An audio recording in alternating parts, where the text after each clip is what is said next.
ഞാൻ തുറന്നു പറയുന്നു, അമ്മയോട് എനിക്ക് ബഹുമാനമാണ്, അമ്മ എന്ന സംഘടനയോടും. പക്ഷെ ആ സംഘടനയിലിരിക്കുന്ന എക്സിക്യൂട്ടീവിലെ ചില അംഗങ്ങൾ ചെയ്യുന്ന പ്രവൃത്തികൾ, ചില അംഗങ്ങൾ ചെയ്യുന്ന പ്രവൃത്തികൾ വളരെ മോശമാണ്. ഒരു മാഫിയ പോലെയാണ്, തീവ്രവാദപരമാണ്. അവരുടെ നയം അതല്ലെന്ന് പറയുകയും അവർ അണ്ടർഗ്രൗണ്ടിലൂടെ അങ്ങനെ ചെയ്യുകയും ചെയ്യുന്നു.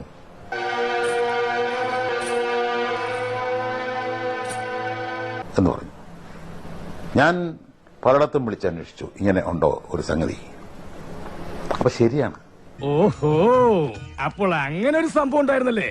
എന്താ മല്ലയ്യ, എന്താ ഞാൻ കേൾക്കുന്നത്? അങ്ങനെ പലരെയും ബുദ്ധിമുട്ടിച്ചുകൊണ്ടാണ് ഇവിടെ ചില മാഫിയ സംഘങ്ങൾ സിനിമ ഉണ്ടാക്കുന്നത്. ചില മുഖം മൂടികൾ അഴിഞ്ഞു വീണു ഗോപാല. ഞാനിത് വർഷങ്ങൾക്ക് മുമ്പ് പറഞ്ഞതാണ്. ഈ രീതിയിലുള്ള പോക്ക് മലയാള സിനിമയ്ക്ക് ശരിയല്ല. ഒരു ട്രൂപ്പ് സഹകരിക്കുന്ന പെൺകുട്ടികളെ നമ്മുടെ സഹോദരികളായിട്ട് വേണം കാണാൻ. ഇവനൊന്നും നമ്മളെ പോലെ സംസ്കാരമുള്ള കുടുംബത്തിൽ പറഞ്ഞവരല്ല കരിമിക്ക. ഇന്നത്തെ മന്ത്രി ഉണ്ടെന്നാണ് പറഞ്ഞത്. അപ്പം എനിക്ക് പറയാനുള്ളത്, കേന്ദ്രമന്ത്രിയാണോ അല്ലെങ്കിൽ മന്ത്രി എന്നേ പറയുന്നുള്ളൂ, സംസ്ഥാന മന്ത്രി ആയിരിക്കും. അപ്പൊ ആളിനെ നമുക്ക് മനസ്സിലായി. ബോഡി നാട്ടിലെത്തിച്ചേക്കണേ. കുറച്ചു പേരൊന്നുമില്ല, കഴുത്തിലേം ചേർന്ന് തുടങ്ങിയിട്ട് കുറെ നാളായി. അപ്പൊ ഞങ്ങൾ പക്ഷേ ഇത് സഹിക്കുന്നതിന്, ഒരു സഹനത്തിനൊരു അതിരുണ്ട്. ഇവിടെ എന്നെ പോലെ ആത്മാർത്ഥതയുള്ള ഒരു കലാകാരന് മാനം മര്യാദയ്ക്ക് ജീവിക്കാനൊക്കത്തില്ലെന്ന് ഇന്നെനിക്ക് മനസ്സിലായി. ഇതിപ്പോ ആരാണ് മോശം ഇതിനകത്ത്? ഈ 360-70 അംഗങ്ങളുള്ളതിൽ ആരാണ് ഒരു മഹാനടനോ മഹാനടിയല്ലാത്തവരാരാണ്? എല്ലാം നല്ല ആളാണ് സാർ. അതായത് എന്നെ പോലെ അന്തസ്സും മാന്യതയൊക്കെ ഉള്ളവരാണ് സാർ.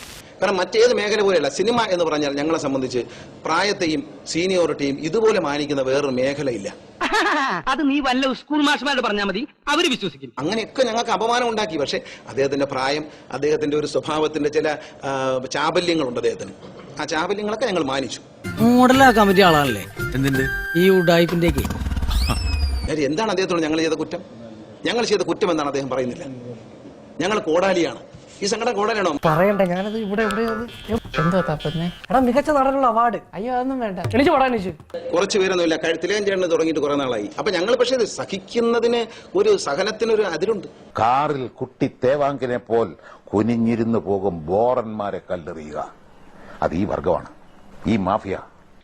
സിനിമയിൽ സൽഗുണ സമ്പന്നൻ, ജീവിതത്തിൽ മഹാപോക്രികളും.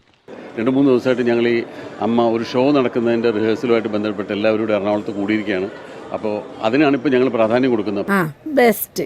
അമ്മയ്ക്ക് പ്രസവവേദന, മോക്ക് വീണവായൻ. അതിൻ്റെ ഡീറ്റെയിൽസ് എന്താണെന്ന് അറിഞ്ഞിട്ട് ആ റിപ്പോർട്ട് വിശദമായി പഠിച്ചിട്ട് എവിടെയാണ് മറുപടി പറയേണ്ടത്, എന്താണ് പറയുന്നത്, എന്താണ് പറയേണ്ടത് എന്നൊരു തീരുമാനം എടുക്കാം.